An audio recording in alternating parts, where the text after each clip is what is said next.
মানুষ শখের বশে অনেক রান্না বান্না করে, কিন্তু আমার কোনো শখ নাই গরমের মধ্যে পাকের ঘরে যাই রান্না বান্না করার। আমি শুধু রান্না করি আমার ছেলে মেয়ের ইচ্ছায়, আমার জামাইয়ের ইচ্ছায়। এই যে তারা হঠাৎ করে বলল, আম্মু তোমার হাতের চটপটি খাবো, ব্যাস আমি সেই রাত 8টার সময় গেলাম চটপটি রান্না করতে। এই যে আমার ছেলে মেয়েরা সুন্দর করে বসে বসে খাচ্ছে আর থ্যাংক ইউ দিতেছে, এটাই হচ্ছে আমার রান্নার সার্থকতা। আর তাদের বাবায় যে কয় বাটি খাইলো, নিল আনলো, নিলাম আনলাম, বাটির পর বাটি, অনেক মজা হয়েছে। এইটা শুনলেই আর কি ভাল লাগে। চলো আজকে তোমাদের নিয়ে যাই চটপটি রান্নায়। হ্যালো এভরিওয়ান, আসসালামু আলাইকুম।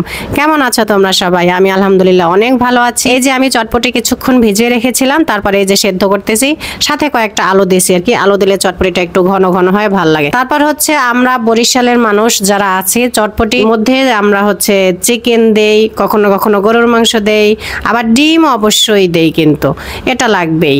অনেক কিছু দিয়ে যেটা রান্না করি সেটা ভাল লাগে। আর ঢাকায় দেখি কিচ্ছু দেয় না, শুধু চটপটি ডাল দেয় আর কোনো রকম একটু ডিম সেদ্ধ দেয়।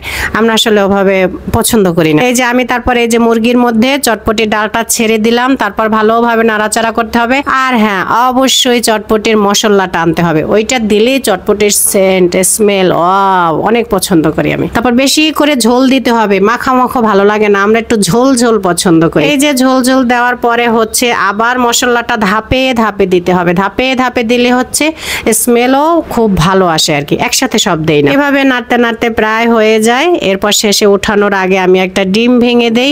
ডিমটা দেওয়ার পরে নাড়াচাড়া করতে হবে, জানে সমস্ত ঝোলের মধ্যে ডিমটা লেগে যায়। এই যে ডিমটা ডুবে যাচ্ছিল, আমি সেটাকে নাড়াচাড়া দিয়ে সুন্দর করে পুরা চটপটির মধ্যে লাগাই দিলাম। তোমরা যে বাইরে চটপটি খাও, মাত্র এখন 80 টাকা নেয়, 80 টাকায় একটু চটপটি দেয়। আমাদের ওতে কিচ্ছু হয় না, আমাদের তো মিনিমাম 5-7 প্লেট চটপটি খাওয়া লাগে। এই জন্য বাসায় এরকম পাতিল ভরে রান্না করি আর মন ভরে যতক্ষণ ইচ্ছা ততক্ষণ খাই। আমার ছেলেমেয়েরা তো 3-4 বাটি খায়, মনে করো। এত মজা হয়েছে বলে বলে এদিক সেদিক আর তাকায় না। যেদিন চটপটি রান্না করি সেদিন আর বাসায় কেউ ভাতই খায় না। আমি এই রান্নাগুলো কিন্তু আগে একদমই শিখি নাই, নিজের ইচ্ছা মতো রেসিপি বানাইয়া নিজের ইচ্ছা মতো রান্না করি। মানে বাপের বাড়ি থাকতে তো আমি ডিম ভাজতেও পারতাম না, কিচ্ছু পারতাম না, প্লেটেও ভাত বাড়া থাকতো আমি খাইতাম।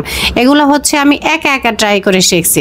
তোমরা যারা একদম নতুন রান্না করো বা হোস্টেলে থাকো, মাঝে মধ্যে চটপটি খাইতে ইচ্ছা করে, তারা কিন্তু এভাবে একদম সহজে রান্না করে খাইতে পারো। আমার বেশিরভাগ রান্না শেখাই হচ্ছে হোস্টেলে বড় আপুদের কাছ থেকে।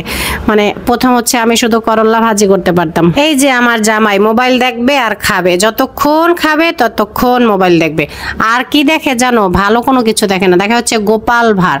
গোপাল ভাঁড় তার এত পছন্দ, মাঝে মধ্যে আমি যখন একটু মোটা হয়ে যাই তখন আমারে বলে, তোমার গোপাল ভাঁড়ের বউয়ের মতো লাগে। কেমন লাগে এইটা শুনলি আমি এবার তাড়াতাড়ি করে জিমে চলে যাই। যাজ্ঞা, আমি চটপটি খাই আসি, আজকের মতো গেলাম, টাটা।